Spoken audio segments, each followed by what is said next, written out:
Hey, what up squad? It's your boy K-Flow. It's getting hot as balls here in Jersey, and if your AC compressor is broken, well, you're in luck. Today, I'm going to show you how to replace the AC compressor on your Toyota Tacoma. Let's get this thing started.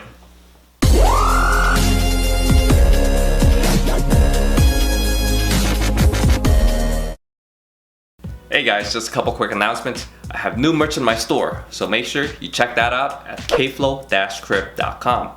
And I am also giving away a mid-console Molly panel for the 2nd gen Tacomas. And I will be drawing the winner at the end of July, probably in the beginning of August. So if you want to try to win one, make sure you check out my last video. This work is being done on my 2009 6-cylinder Tacoma TRD Sport. And I did do this job in tandem with the steering rack replacement. So you'll see some of the hoses removed. But the steps should be the exact same because you are using the same area when you're doing the removal and installation. Now before the actual removal and replacement of the compressor can be done, there's a few preliminary steps that you have to perform. So the first one is you gotta make sure that the AC pressure is completely at 0. And you do that by renting one of those gauge manifold sets from Advanced Auto Parts and AutoZone. And I have full details on that in another video, so make sure you check that out. And if you do have some pressure, go to your local AC shop to get that R134 completely drained from the system, because you need to have that system at 0 before opening up any of those lines. Then we'll have to remove that front sway bar. Full details on that removal will be in the description below. And once that's done, now we can get into the removal and replacement. So let's get to the garage. With the skid plate out of the way, we should have access to the pulleys from underneath the truck. We find the tensioner pulley, which is here on the diagram, and we take a 14mm socket and rotate that pulley counterclockwise and use a drill bit that's less than 1/4 of an inch thick to pin the tensioner pulley in the retracted position. Here's a different angle so you can see what I'm talking about. So that I have better leverage, I'm going to remove this bracket here. And that's a 17mm socket. Now we'll have to remove those two harnesses at the AC compressor. Have to remove this red tab first. Now we use a 12mm wrench to remove those two bolts holding the AC lines against the compressor.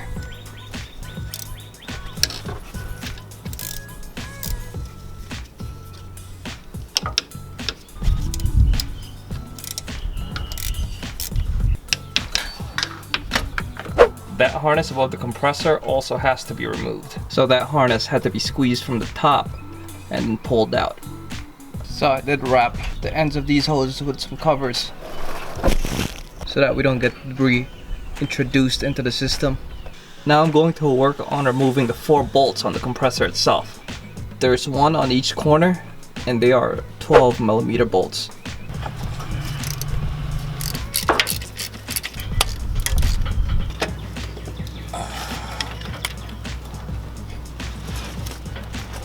So the removal of this bolt up here required a universal joint and a long extension, and it had to come in from the wheel well. So here's the two compressors side by side, guys. So according to the shop manual, guys, in order not to overfill the system with AC lubricant, you're supposed to do a little bit of math. The new AC compressor already came pre-filled with oil, and you'll have to measure the amount of oil that comes out of your old AC compressor. So you take the new oil minus the amount of old oil, and that's the amount you take out from the new AC compressor.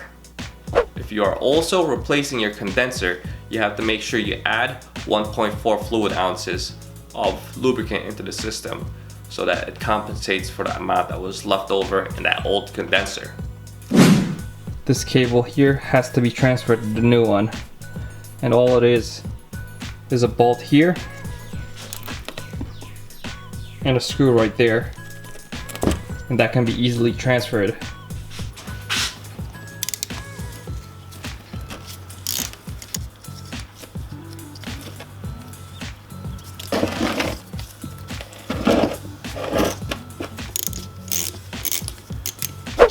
8mm socket.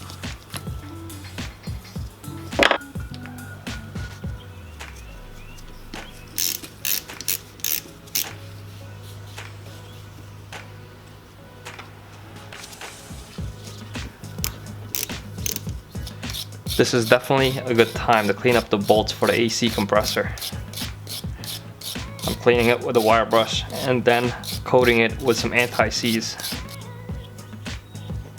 I'm now going to be installing the AC compressor back into the engine bay. And while I was doing some research, I did notice that someone had put the air compressor through the wheel well. So I'm gonna try that first, just to show you guys whether or not it can be done, because I did see that there's some hoses and cables in the way. So let's get to that now.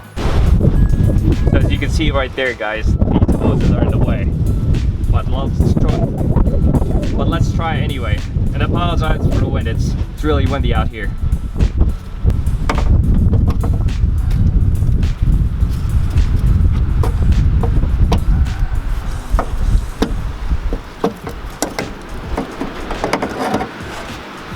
That's way too tight, guys.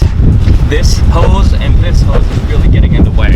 So it definitely is not happening if you're going to try to put it through this wheel well. Guys, just a quick note. You gotta have the one bolt all the way in the back already inserted, because there's no room for you to put that bolt in while that compressor's in.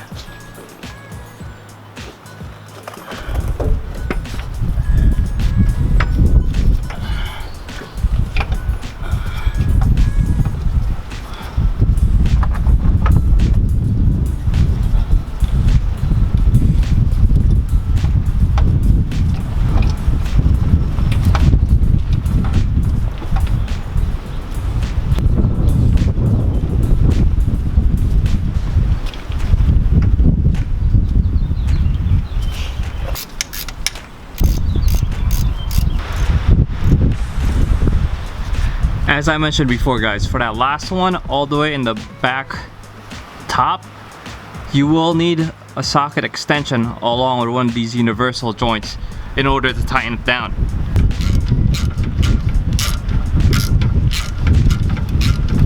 Now that we have that compressor fully installed, we can torque down those bolts. The bolt has to be torqued down in a zigzag pattern, starting from here, the top, front, then down here, then back top, and then down here. And those bolts are all tightened down to 18 foot-pounds. Now we can clip in all those harnesses back into the proper connections, guys. And we could also remove the tension from the accessory belt.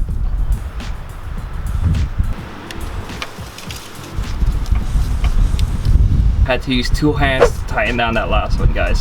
Now we can put that tension back onto the serpentine belt.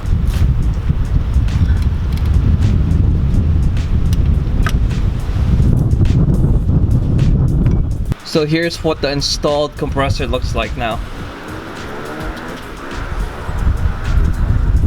Now we're here in the engine bay, right behind the air box. There are two lines that are coming in from the cabin. Every time we break open the air conditioning system, we'll have to replace the strainer at the high pressure line. So we'll get to that now. We'll have to use a small screwdriver to open that plastic clasp. Here, I used a fender clip removal tool. And this works really well because it has that split down the middle. And all you do is push that tool in and push upward to undo the clip, and then I use a flathead screwdriver to separate the two halves.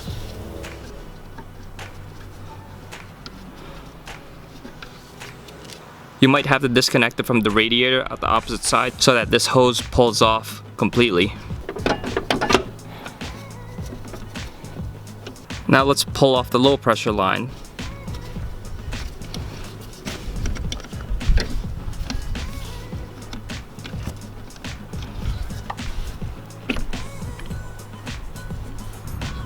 So now let's remove this boot.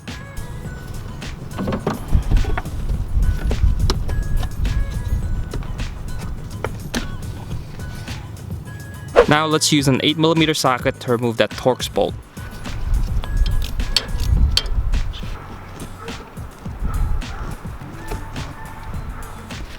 Now we should be able to pull this whole piece off.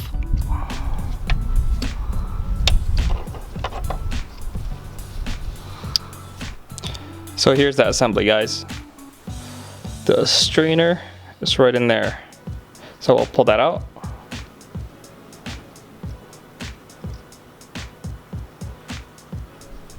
We'll also replace these seals here. It's just good practice. So now let's clean up those surfaces with some brake cleaner on a rag. So here's our old seals and these are our new ones. We'll use the refrigerant oil to lubricate these rings. And for that we're using this AC R134A refrigerant oil.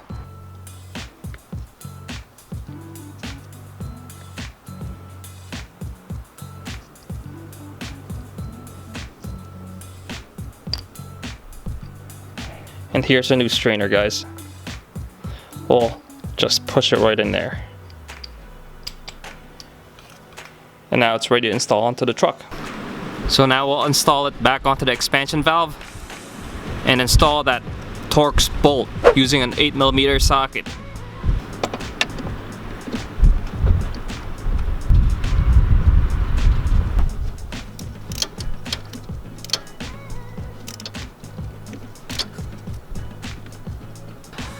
Now let's put that boot back on. Remember, there's an arrow there that says up. Make sure you use that proper orientation.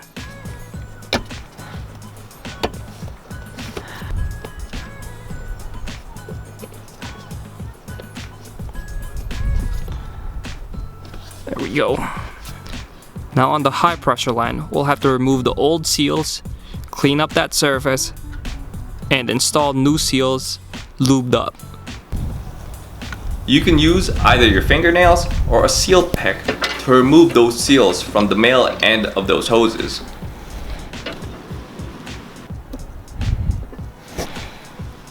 Now we could insert that high pressure line into the expansion valve assembly and get that plastic clasp to secure that hose back on there. One nap later. So I've already replaced the seals on the low pressure line, so I'm just going to reinstall it and put the clasp back on too.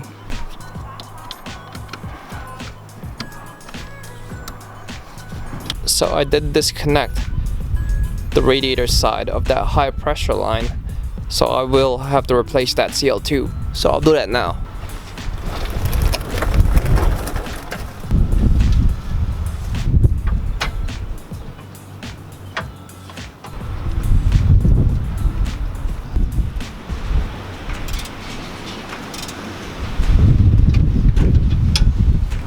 So now we can remove those caps off of the compressor and install the two hoses there.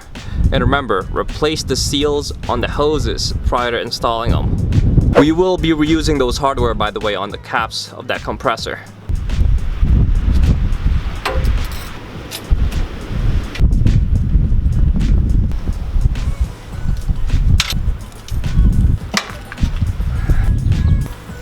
So the high pressure line and the low pressure line are completely two different diameters, and you can't mess this one up unless you're a real idiot. Now we make sure we torque those down to 14 foot-pounds. So that's pretty much it for this video, guys. I hope you enjoyed it. Make sure you smash that like and that subscribe button if you haven't yet. And the full details on how to refill your AC system will also be linked in the description below, so make sure you check that out after you do this job. Now, if you want to further support this channel, please consider becoming a Patreon patron. You can also donate beer as well as buy some merch from my store, so check that out. Details on all of these will be in my website, kflow-script.com. Until next time, guys, peace out.